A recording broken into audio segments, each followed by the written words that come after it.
ప్రాణభయం ఎదుర్కొంటున్న వారికి లక్షల కోట్లు దోచుకున్న వాళ్ళకి లండన్ గమ్యస్థానంగా మారిపోయింది. నిన్న దేశం విడిచిన షేక్ హసీనా కావచ్చు, అంతకుముందు వేర్వేరు దేశాధినేతలు కావచ్చు, లండన్కి చేకొట్టారు. ఆర్థిక నేరగాళ్లు కూడా తమ డెస్టినేషన్ లండనే అంటున్నారు. ఇంతకీ లండన్లో అంతలా ఏముంది?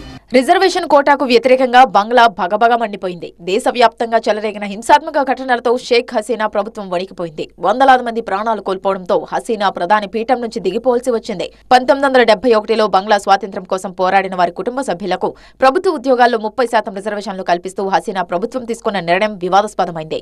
ప్రభుత్వ నిర్ణయం వివక్షపూరితంగా ఉందని, స్వాతంత్ర్య పోరాటంలో కీలకంగా వ్యవహరించిన ఆవామీ లీగ్ పార్టీ మద్దతుదారులకు మాత్రమే ప్రయోజనం చేకూరుస్తుందనే వాదన మొదలైంది. దీంతో రిజర్వేషన్లను రద్దు చేయాలని డిమాండ్ చేస్తూ విద్యార్థులు ఆందోళన బాటపట్టారు. ఇవి దేశవ్యాప్తంగా వ్యాపించి బంగ్లా రణరంగంగా మారిపోయింది. పరిస్థితి చేయి దాటడంతో దేశం విడిచిన హసీనా లండన్ వెళ్లాలని డిసైడ్ అయినట్టు తెలుస్తోంది. అంతకుముందు శ్రీలంకలోనూ సేమ్ సీన్.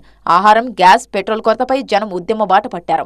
రాజధాని కొలంబోతో సహా పలు ప్రాంతాల్లో పెద్ద ఎత్తున నిరసనలు జరిగాయి. గొటబయ రాజపక్సే గో బ్యాక్ అంటూ నినదించారు. రాజపక్సే అధ్యక్ష పదవికి రాజీనామా చేయాలని డిమాండ్ చేశారు. ఓ దశలో కట్టలు తెంచుకున్న ఆగ్రహంతో ఆందోళనకారులు ఏకంగా రాజపక్సే నివాసాన్ని ముట్టడించారు. దీంతో దేశం విడిచి పారిపోయాడు రాజపక్సే. అయితే ఈయన కూడా లండన్కే వెళ్లిపోయారు. ఇది దాయాది దేశం పాక్లోనూ తిరుగుబాట్లు. ఆ దేశాధ్యక్షులు గత్యంతరం లేక దేశం విడిచి వెళ్లిన సందర్భాలు ఉన్నాయి. బెనజీర్ భుట్టో 1988 నుంచి 2 సార్లు ప్రధాని పదవి చేపట్టారు. అవినీతి ఆరోపణలు కావచ్చు, రాజకీయ కక్షలు కావచ్చు, పేరుకి ఏదైనా భుట్టో జైలు జీవితం గడిపారు. ఆ తర్వాత పాక్ను వీడి లండన్ స్థిరపడ్డారామె. మరోవైపు జనరల్ పర్వేజ్ ముషర్రఫ్ ప్రధానిగా బాధ్యతలు స్వీకరించాక నవాజ్ షరీఫ్ ను అరెస్టు చేయించారు.